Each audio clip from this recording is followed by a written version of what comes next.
Hey y'all, Matt here with Grafted Branch Homestead. So today we got a lot of projects going on here. One of them is these are the old quail hutches. You can kind of see that I had built, and I actually cut it in half to drag it out of there, and you can watch that in some other videos. But I'm using it to house some quail in this side, and now with my new starts, and we'll go over there in a minute, I need to get some of those other quail out. So basically, more or less, this is going to be the Roo bachelor pad.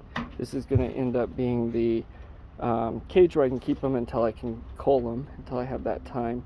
So what I'm doing is, with cutting it in half, this side obviously didn't have any legs, and you can see where it was just chopped. So I'm adding in some 2x4, and I'm going to finish off this end. That way, let me come around here. You have to excuse all the messes I'm working out here.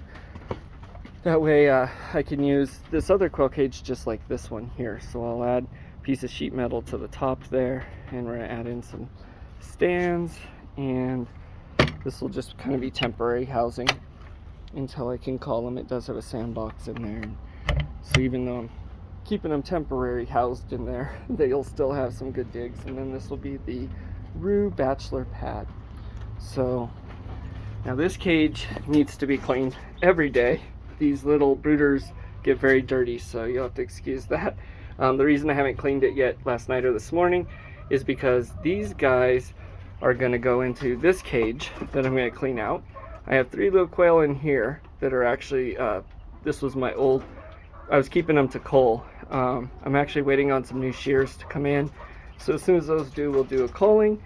These little guys, for now, are gonna then go out into that one that I'm building now, so they can hang out until I get those shears in. I'll clean this cage real good.